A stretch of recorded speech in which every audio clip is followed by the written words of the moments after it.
Bonsoir à tous. Alors oui, toute ma vie professionnelle, j'ai aimé le conseil et je l'ai de temps en temps pratiqué. En fait, ce que n'a pas mentionné Jean-François, c'est que j'ai commencé ma carrière chez Price, mais j'en suis sorti très vite, pour aller dans un groupe américain. Donc j'ai fait beaucoup d'international à ce moment-là. Et quand je suis rentré en France, c'est Deloitte qui m'a accueilli pour diriger et développer les activités de conseil. Mais là encore, au bout de 3 ans, j'ai été élu patron des activités françaises.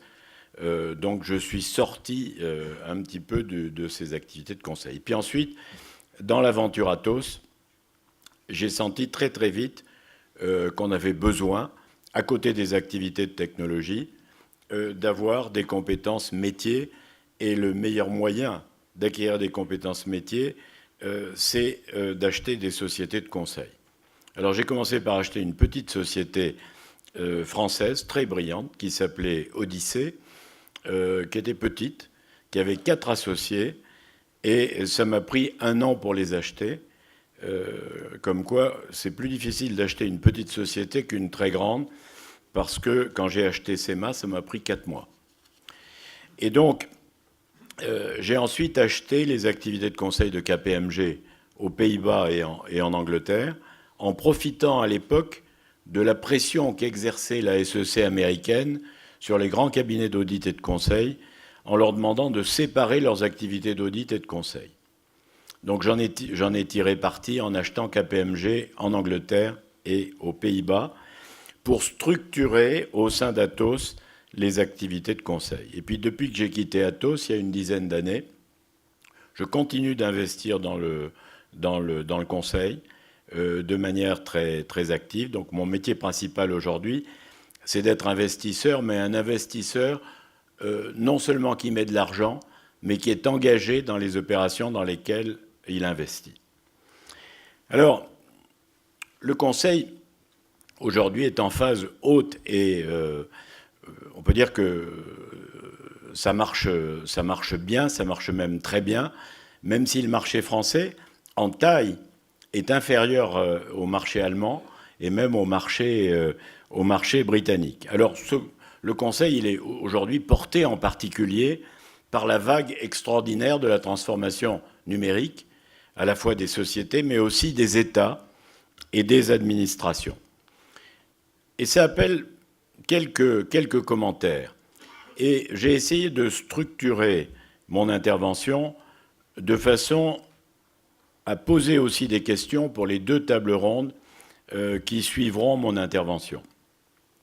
Alors d'abord, premier commentaire, les clients.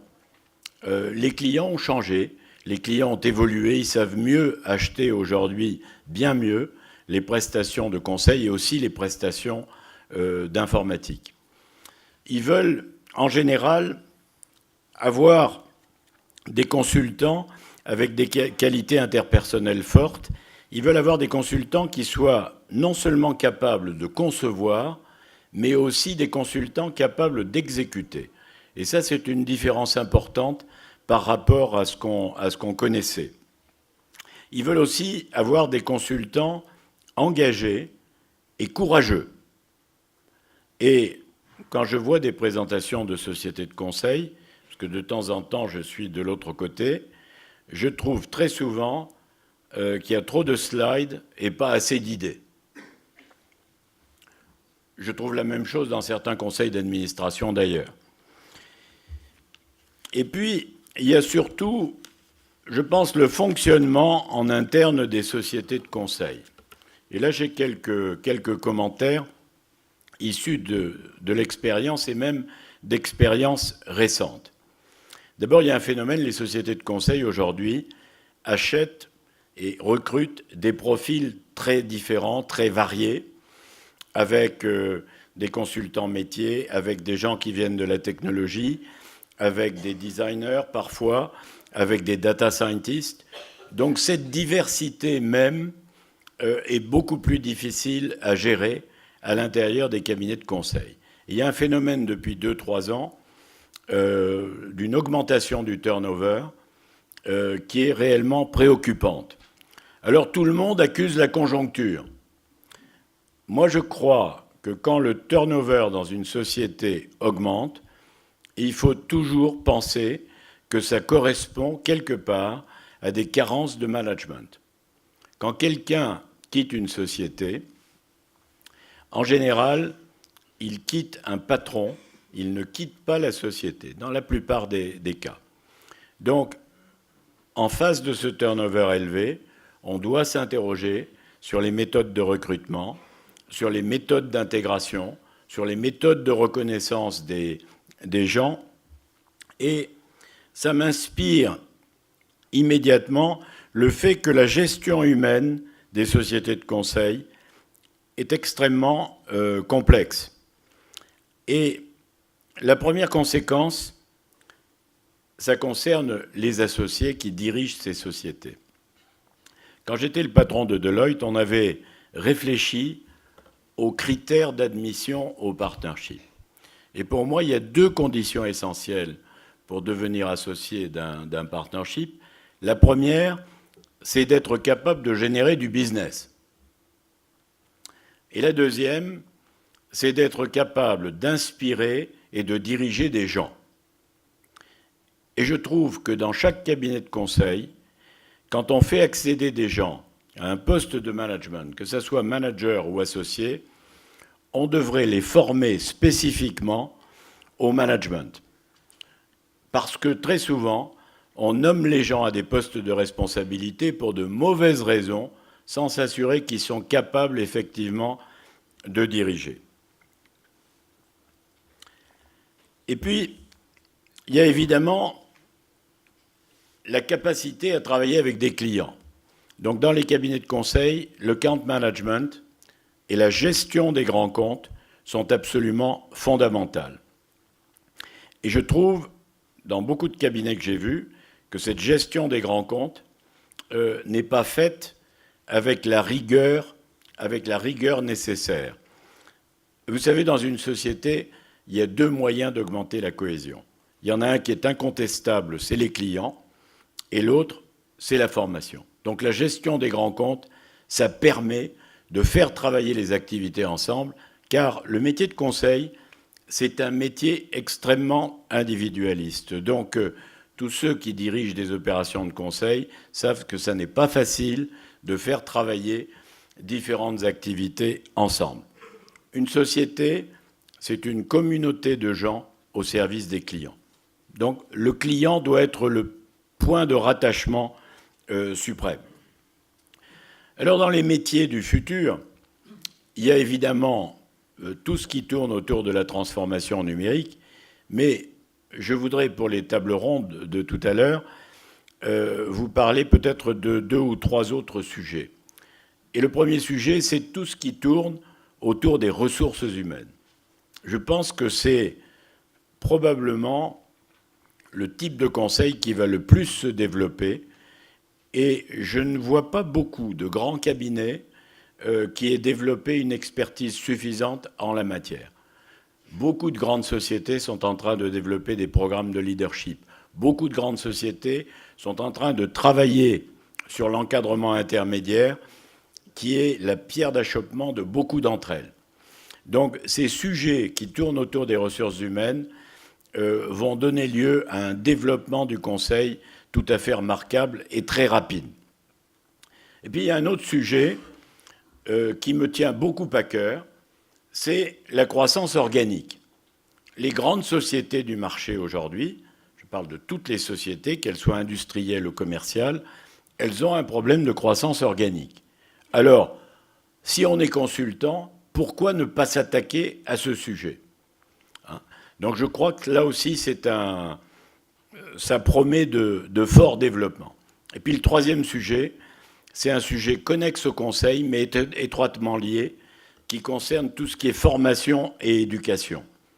Là encore, avec l'obligation morale d'employabilité des gens qui dirigent des sociétés dans le futur, c'est un secteur dont l'ambition et la croissance est quasiment sans limite. Mais ça sera intéressant de savoir ce que pense la table ronde sur ces sujets. Alors, comment vont évoluer les activités de conseil?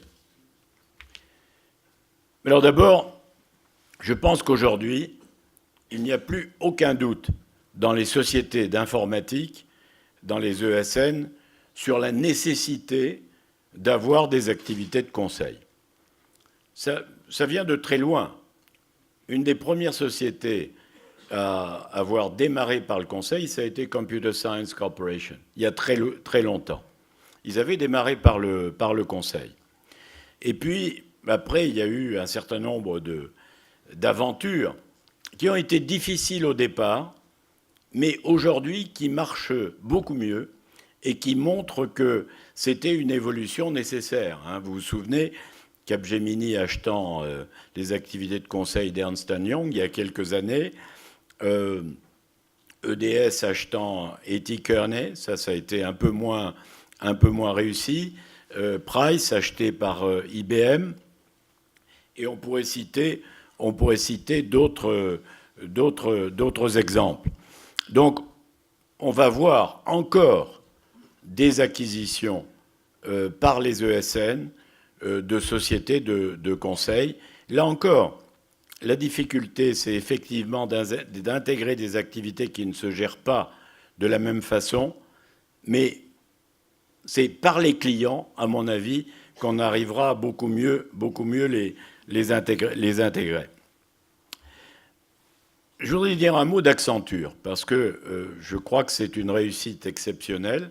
Je pense qu'ils ont été les premiers à, de manière harmonieuse, faire marcher la technologie et le conseil métier ensemble.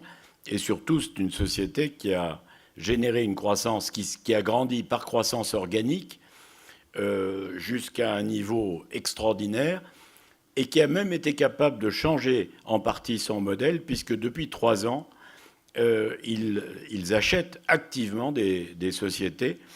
On peut dire qu'ils ont dépensé plus d'1 milliard d'euros en acquisition par an chaque année depuis les 3 dernières années. Donc ça va rester un acteur majeur.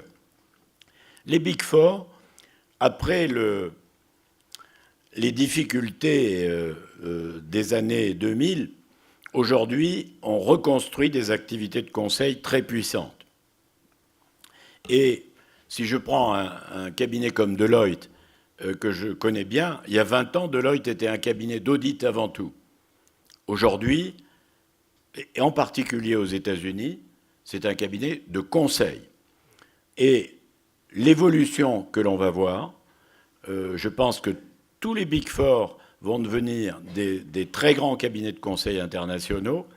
Et il y aura une autre évolution importante, c'est que je pense que d'ici à 10 ans, ils seront devenus des sociétés intégrées plutôt que des agrégations de partnerships nationaux.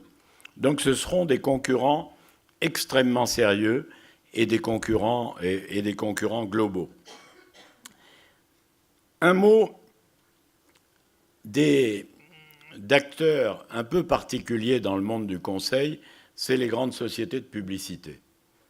WPP, Omnicom, Publicis. Donc, on a présenté ces sociétés comme des concurrents potentiels.